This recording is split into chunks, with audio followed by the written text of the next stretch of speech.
Hey everyone, Ronan here, and welcome back to the channel. We got a lot of things to cover today. First, we got to give a shout out to the Patreon. So Justin Ray, thank you very much for your support. And also, we got to talk about analytics. You guys know the drill. Engagement with the videos is very important. So make sure you're hitting a like, dropping a comment, so that way we can help get the video to a larger audience. And if this is your first time seeing it, don't forget to subscribe and turn on notifications so that way you'll never miss another upload. But with all that being said, let's get into what if Brock took the gym challenge, part 8. I hope you enjoy.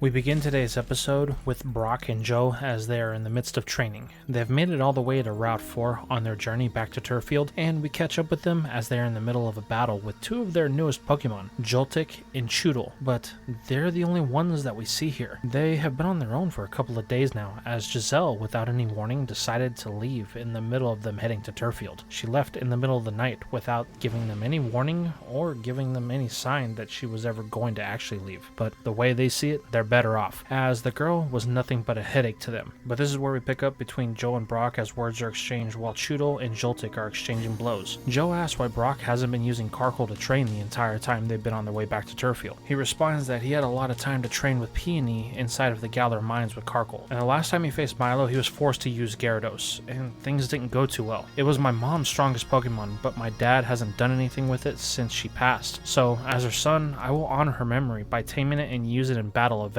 But the problem is that is going to be far down the road, and I'm going to need a second Pokemon for that battle, as it was a 2-on-2. So my only other choice is to get Joltik up to par with Carkle, so that way I have a fighting chance against Milo. Considering I have a feeling that this battle is going to be a 2-on-2, and with the ability to Dynamax, I think we're going to make it to that second Pokemon. And besides, Carkle is good, but that whole other Pokemon that Milo has sitting in the back, I've never seen it before, and because of that, I need to make sure that we're ready for anything that can be thrown at us. Joe nods his head, understanding where Brock's train of thought is heading on this. It makes sound logic, so he wants to make sure he can do everything that he can to help his friend as the two continue to train while they travel to Turrfield. Now, for the duo, this is going to take about a week, but it's not going to be a week that's wasted, as with each passing day, Brock can feel his Pokemon's movement and its timing getting stronger and more in sync with the trainer. It's to the point to where he's confident that no matter which Pokemon Milo chooses to go first, Joltik or Carkle will be able to take them on. This leads us to the day when they finally arrive back in Turrfield. However, their first stop isn't going to be the gym right away, as Brock wants to head to the Pokemon Center to make sure that all of his Pokemon are fully checked up on and ready for an intense battle with his gym leader. Nothing can go wrong in his eyes. And since Brock and Joe are both getting their Pokemon checked up on, they decide to just take the day and relax, so that way they can be ready with a good night's sleep tomorrow to face the gym leader of Turrfield.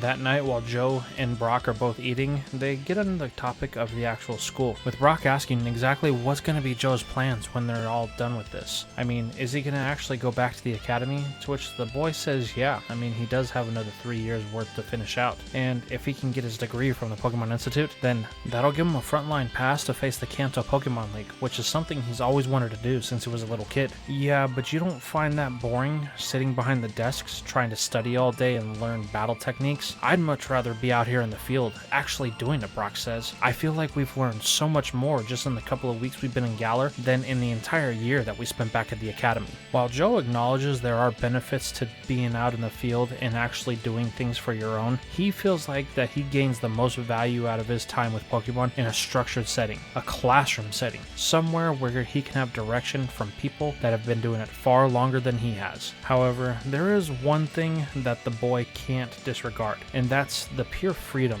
that he has come to know while being out here on the road with Joe, and it's something that he may not want to give up that easily at the end of this adventure. But for now, he keeps that thought to himself as we fade to the next day to where both are up bright and early, ready to get this challenge to the Turrfield gym underway. As Joe and Brock take a step out of the Pokemon Center, Brock has a bit of a pep in his step as he is excited for this chance to actually get his first badge in the league.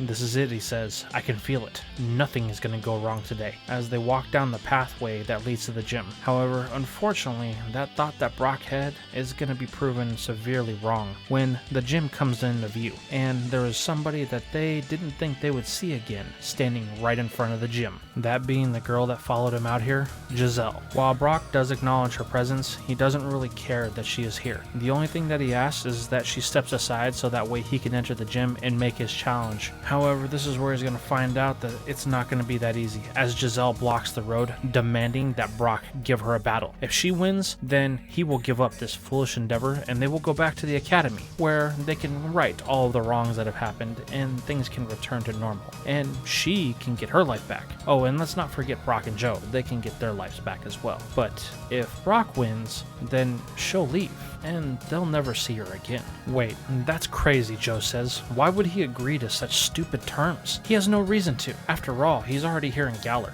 We've already said that the school doesn't matter to us, so why do you keep bringing up this subject, Jazelle? However, Brock remains quiet, causing the girl to get upset a little bit, forcing Jazelle to play her trump card, as she tells Brock that if he does not accept her challenge right now, then she'll reveal to Milo that that letter isn't his. It belongs to his father, which means that no matter what happens, his gym run will end today before it even begins. Wow, that's low, Joe says. Even for you, Jazelle. I didn't think you had it in you, but you managed to find a new level of depravity, a new low that no one ever thought existed. Congratulations. It's no wonder that you don't have any actual friends. Jazelle gets ready to bite back at Joe when Brock interrupts her. I'll do it, he says. But why, Brock? Joe questions. You have no reason to. You have nothing to prove to her. You were about to beat her back at the school. We already know that you're better than she is. But Brock simply turns to his friend smiling. Just think of it like this, he says. If we get rid of her now, then we'll never have to see her again, which will make the rest of our journey much more tolerable without her around.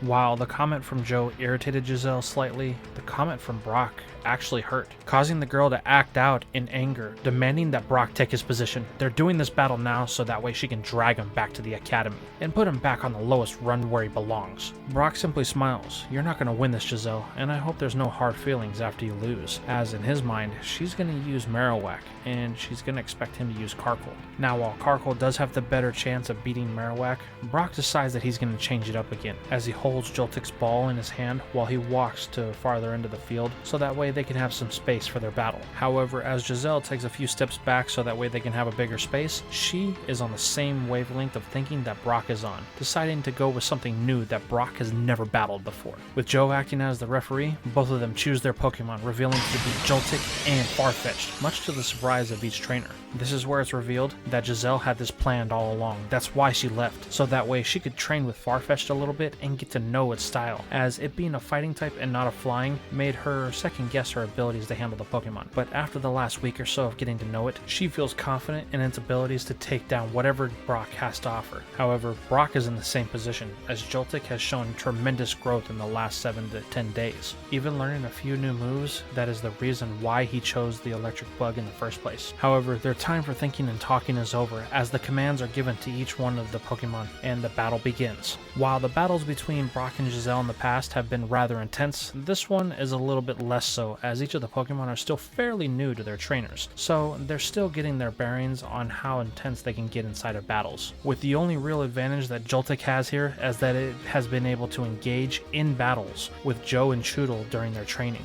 But what Farfetch'd lacks in battle training, it makes up for in sheer tenacity, as it's able to push through most of the attacks that Joltik dishes out, managing to hit it for some serious damage. It gets to the point that Brock looks like he is about to lose, and Farfetch'd is going in for the finishing blow, with Jazelle excited that she's going to be able to get Brock to go back to Kanto with her, and she's going to get her life back. But unfortunately, there's going to be a turn of events that are going to be decided by fate here, as just as Farfetch'd goes to land the finishing blow, something drops in the middle between the two mons, preventing Farfetch'd and its code of honor from striking the unknown opponent. This is where Jazelle gets frustrated, as she demands that Farfetch'd finish off Joltik so that way they can end this battle and she can get her prize, as the Pokemon that is dropped in the middle of them is the grass starter for the Galar region, Grookey, and it has decided to engage in playtime with not only Joltik but far-fetched as well, thinking that what they were just doing is a giant game, so the little grass monkey wanted to be part of it. This infuriates Jazelle, as she was just about to win,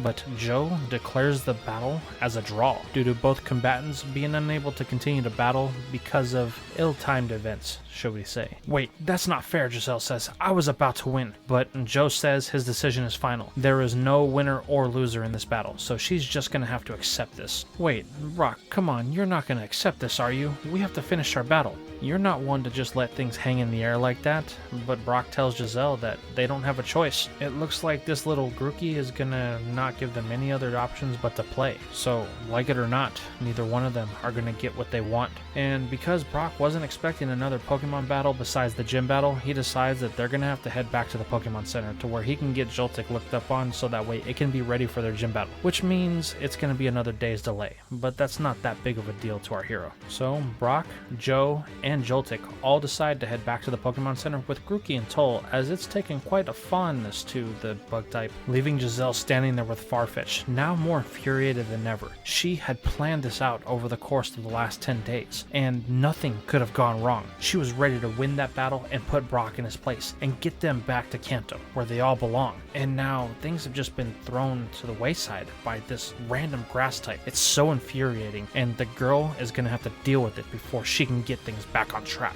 Now we pick up with Joe and Brock at the Pokemon Center, as Brock is getting Joltik checked out so that way they can for sure have their gym battle in the morning. While that's going on, the two are contemplating on where exactly Grookey has come from, as it sits there patting its stick on the table that it's sitting on. Well, wherever it came from, Joe says, it certainly is fond of Joltik, to which Brock comments that he noticed that as well. And while the trainer doesn't have an issue with it sticking around, he just hopes that it doesn't get involved with his gym battle tomorrow. And it's at this point that Jazelle walks in, and without saying a word, she decides to throw a Pokeball at Grookey in an attempt to catch it. As she makes the motions to throw the ball, both Brock and Joe demand to know what she is doing, and she responds that she's not going to let any more distractions get in her way. Her and Brock are going to have a battle, but as the ball hits Grookey in the head, it fails to capture the grass type. This surprises everyone, including Jazelle, because this only means one thing. This grass type belongs to somebody, and it's already registered in a Pokédex, which means the girl won't be able to catch herself a Galarian starter, and Grookey is going to continue to be a problem until they can find its trainer. But this just frustrates Jazelle even more, as she demands that her and Brock have another battle right away, so that way they can settle this once and for all. However, our hero tells the Jezebel that he's not going to be having any more battles. The next one he's having is going to be with Milo at the gym,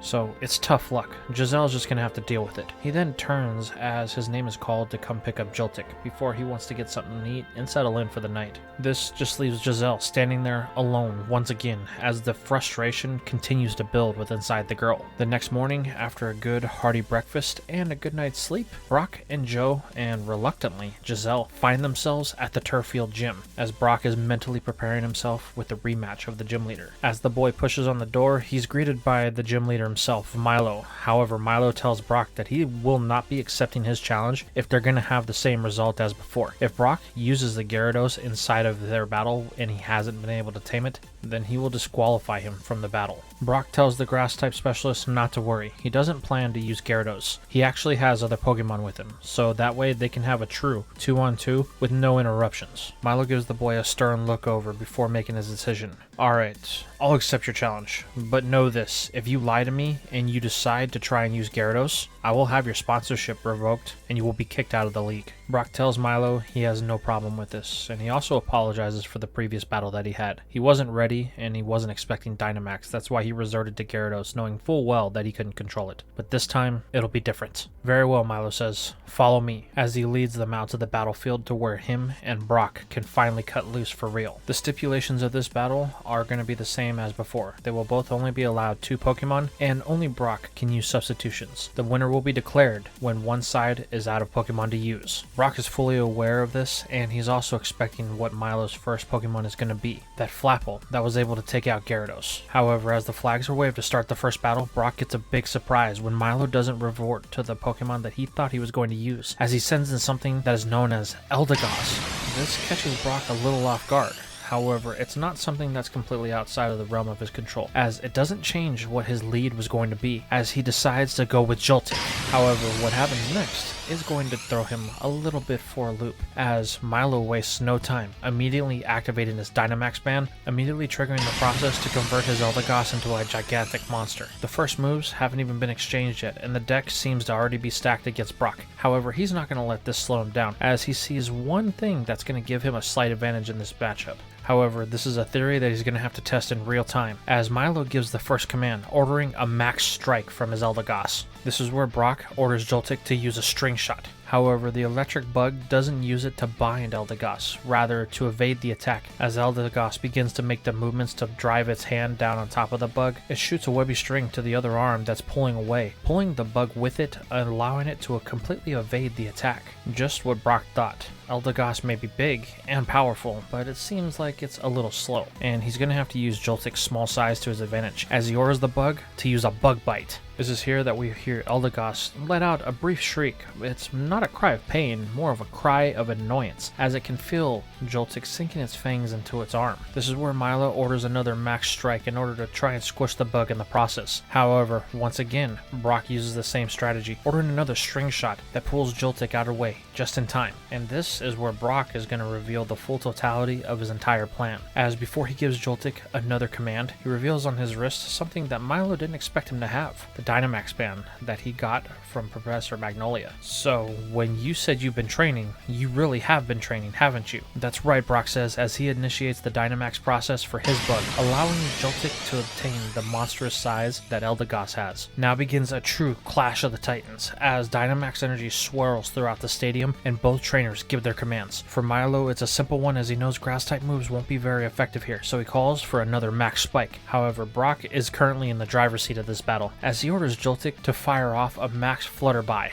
Bug energy circulates throughout the battlefield as it strikes Eldegoss from every point. The grass type can barely hang on, as this super effective move rips away at it from every angle. And this unfortunately is going to cause another thing to happen, as Brock thinks back to the last conversation he had with Peony. The champion told him that Dynamax normally only lasts for 3 to 4 moves, so if Brock could run out the clock and then activate his Dynamax, then he'll be in a more favorable position to win the battle. And that's what we see here, as Eldegoss loses the transformation and succumbs to its wounds from the max flutterby, dropping in the process, giving Brock the first win of this battle. This even takes Milo by surprise, as he recalls his grass type. Whatever kind of training this boy has been through in the last 2 weeks has been serious, which means he came back here to win. I finally may actually get a challenge out of him, the leader thinks to himself as he compliments Brock on his ability to use Dynamax to its fullest potential. He waited specifically for Milo's to run short on time so that way he can use his Dynamax transformation to its full effectiveness. That's something that not everybody can see right out the gates when they first experience Dynamax. However, that doesn't mean you're going to have an easier time with my next choice, Milo says, as he sends back in Flapple, the first Pokemon that Brock had to battle in this gym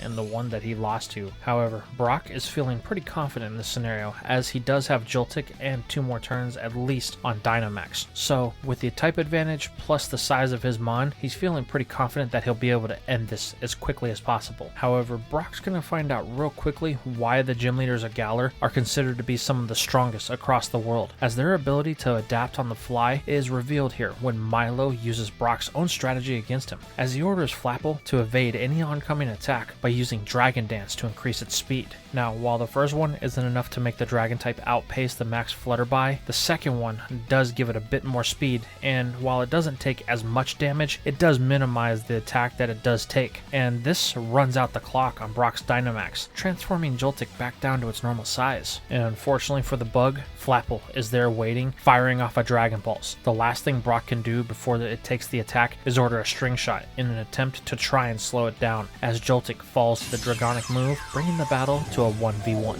Brock recalls his bug, thanking it for the effort that was put in on its behalf, and its ability to fluctuate with the Dynamax, using all of its power to its advantage. However, now he's got a real problem to deal with. This Flapple has stacked a couple of Dragon Dances, and it's even deadlier than it was last time in the Gigantamax form. However, Brock really only has one choice left, and whether he likes it or not, he's gonna have to use it. But he has faith in his starter, as he declares, "Karkle, go!"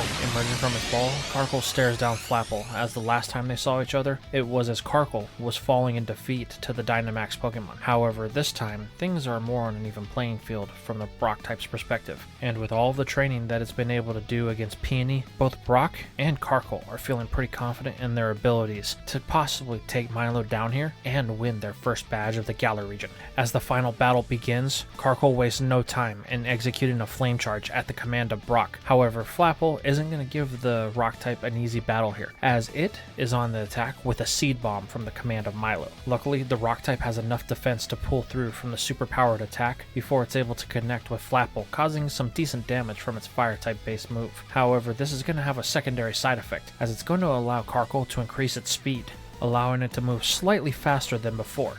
But it's still not at the same level of Flapple, and Milo's going to prove this as he orders Flapple to use a Grave Apple. The rock type and Brock can do nothing but watch as Flapple speeds down the battlefield, connecting with the super effective grass type move, forcing the rock type back into a wall. Questions if his starter is okay. While it did take a bit of damage, Karkle is still up and walking around, though it may be a little bit woozy from that last encounter that they just had, as the Dragon Dances have stacked up Flapple's attack as well, which Grave Apple is a physical move. Brock knows they need to go for big damage, but he's also got to be careful. He's got to be strategic about this. However, he thinks he has an idea, as he orders Karkle to use another flame charge, and he tells it to give chase to Flapple. What follows is a test of endurance and speed as Karkle chases the dragon down across the battlefield. However, it's just outside of reach of the grass type, causing Milo to question what Brock's strategy really is here. However, he doesn't want to give him time to formulate one if he hasn't exactly already. So he orders Flapple to use a seed bomb and spread it across the battlefield in an attempt to slow down the rock type, because one wrong step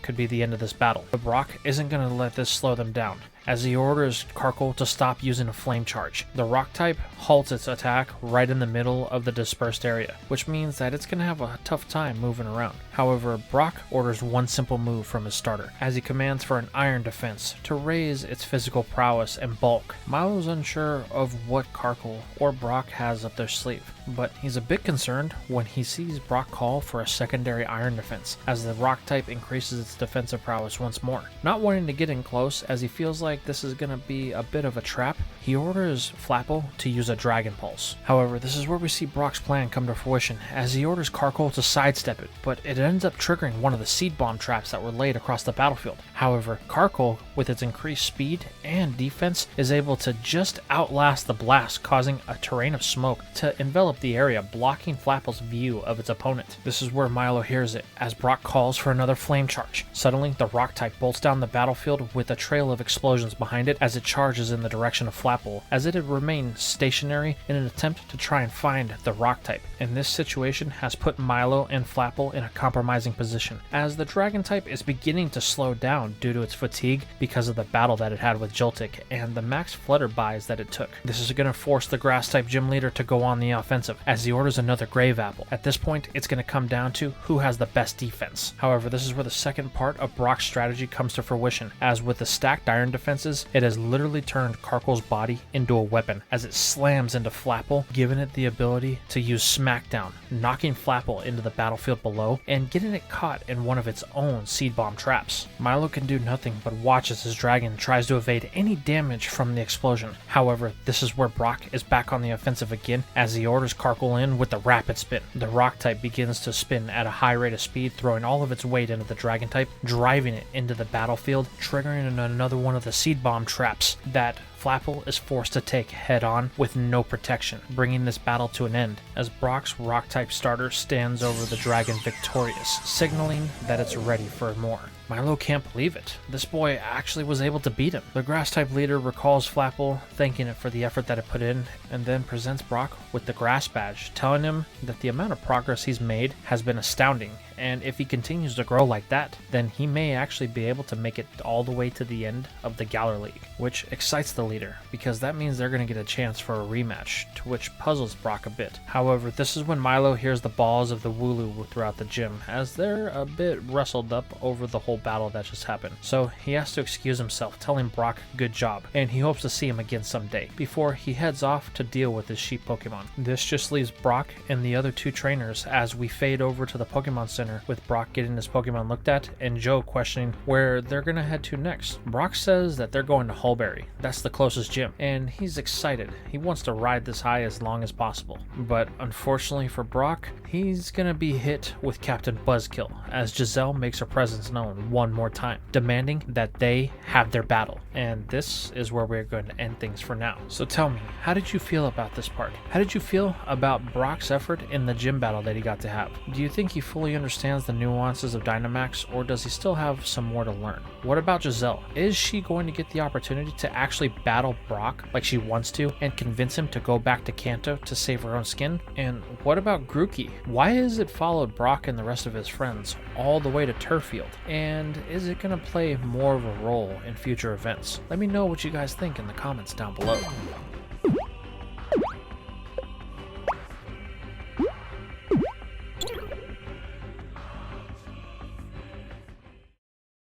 And that's all we had for today's video. I really appreciate you guys stopping by to watch all the way to the end, and I just wanted to say thank you for that. If you guys really enjoy my content, consider following me on some of my other platforms like Discord, where you can get to know other people who are interested in what ifs, or on Twitter, where I post sometimes behind the scenes updates. Or if you want to help the channel grow a little bit extra, why don't you consider donating like the people right here have, as whatever you could offer could help us get to a larger audience by helping us get new videos done, or some of the projects that we've been more custom art is getting kind of expensive. So we want to make sure that we have the funds to do that. But with all that being said, I really hope you guys enjoyed everything, and I will see you in the next video.